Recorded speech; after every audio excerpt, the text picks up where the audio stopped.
दोस्तों, हम सब जानते हैं कि हमारा देश बहुत ज्यादा विकास कर रहा है। इससे हमारे लिए फैसिलिटीज भी बहुत बढ़ रही है, हमारे जीवन शैली में भी बहुत ज्यादा बदलाव आ रहे हैं। लेकिन दोस्तों, क्या आप जानते हैं कि कौन सा देश कितनी भी प्रगति कर ले, कितना भी विकास कर ले, लेकिन कभी न कभी उसे आर्थिक मंदी का सामना करना ही पड़ता है। इसके कई ज्यादा कारण होते हैं। दोस्तों, आज फिर से आपका स्वागत है हमारे YouTube चैनल पर और आज हम बात करेंगे कि दुनिया में कई देशों पर कितनी % आर्थिक मंदी आने वाली है और इंडिया पर आर्थिक मंदी आने की संभावना कितने % है। दोस्तों, अभी आई रिपोर्ट के अनुसार अमेरिका जैसा बड़ा देश इस संकट से जा सकता है। अमेरिका पिछले कई दिनों से आर्थिक संकट से गुजर रहा है। वही ब्लूमबर्ग का सर्वे सामने आया है और उससे आर्थिक मंदी आने की संभावना बहुत ज्यादा है अमेरिका में। दोस्तों, ब्लूमबर्ग का सर्वे सामने आया है और उसके अनुसार इंडिया में आर्थिक मंदी आने की संभावना 0% है। वही IIF की रिपोर्ट के अनुसार 2022 में इंडिया का ग्रोथ रेट 7.4% है। वही 2023 में 6.1% बताया जाता है। अगर किसी भी देश का रिपोर्ट 2 महीने का लगातार निगेटिव आ रहा है, यानी कि पिछली रिपोर्ट के अनुसार अगर इस रिपोर्ट में निगेटिविटी दिखाई दे रही है, इसका मतलब वो देश आर्थिक मंदी का सामना कर सकता है।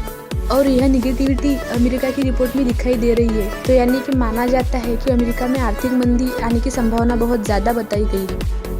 पिछले कुछ दिनों से अमेरिका के बैंकों ने उनके इंटरेस्ट रेट बढ़ाए हैं। ये भी अमेरिका की आर्थिक मंदी की बहुत बड़ी वजह मानी जाती है। हम सबको पता है कि अमेरिका जैसे देश पर आने वाला इकोनॉमिकल प्रॉब्लम पूरी दुनिया को भा सकता है, यानी कि इसका पूरी दुनिया पर असर पड़ सकता है। अगर हम इंडिया की ही बात करें तो इंडिया का IT सेक्टर कुछ % अमेरिका पे ही डिपेंड करता है, क्योंकि हमारी बड़ी IT कंपनियों का बिजनेस अमेरिका से ही जनरेट होता है। इस वजह से आगे जाकर कुछ हद तक हम पर भी इसका असर पड़ेगा।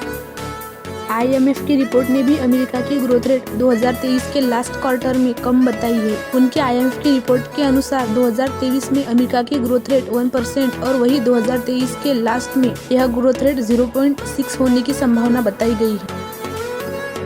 वही IMF की रिपोर्ट के अनुसार इंडिया की 2023 की ग्रोथ रेट 6.1% बताई गई है। भले ही यह पिछले रिपोर्ट के अनुसार कम है, लेकिन दुनिया में सबसे ज्यादा बताई गई है। अब आप कहेंगे कि पिछले रिपोर्ट के मुकाबले IMF की इस रिपोर्ट में इंडिया का ग्रोथ रेट कम है, लेकिन इसकी कई सारी वजह है, जैसे कि यूक्रेन रशिया का युद्ध। दोस्तों, जब भी महंगाई बढ़ती है तो लोग पैसे ज्यादा खर्च नहीं करते, ज्यादा पैसे बचाते हैं और पैसों की सेविंग ज्यादा करते हैं और इसकी वजह से मार्केट में चीजों की डिमांड कम होती है और इस वजह से आर्थिक मंदी आती है। दोस्तों, अब जब सारी दुनिया को आर्थिक मंदी आने का डर है, तो हर एक देश ने अपने बैंकों का इंटरेस्ट रेट बढ़ाया है और रिपोर्ट के अनुसार श्रीलंका में 85%, न्यूजीलैंड में 33%, ताइवान में 20%, ऑस्ट्रेलिया में 20%, चीन में 20%, जापान में 25%, अमेरिका में 40%, वही इंडिया में 0% आर्थिक मंदी आने के चांसेस। और यह बात ब्लूमबर्ग का सर्वे बताता है। अब दोस्तों, आप कहेंगे कि इंडिया में आर्थिक मंदी आने की संभावना 0% कैसे है? तो चलिए इसके बारे में बात करते हैं। हमें पता है कि हमारा देश खाने पीने की चीजों के मामले में किसी और देश पर निर्भर नहीं करता, वह खुद पे निर्भर रहता है।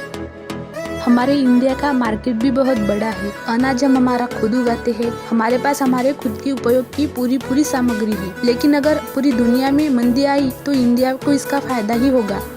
फॉरेक्स रिजर्व बढ़ेगा और इसका फायदा इंडिया को ही होगा। तो चलिए दोस्तों, हम देखेंगे कि दुनिया भर में क्या होता है और इंडिया पर इसका क्या असर होता है। आपको क्या लगता है दोस्तों, कमेंट में जरूर बताएं और वीडियो अच्छा लगा तो लाइक, शेयर और सब्सक्राइब करें। Thank you.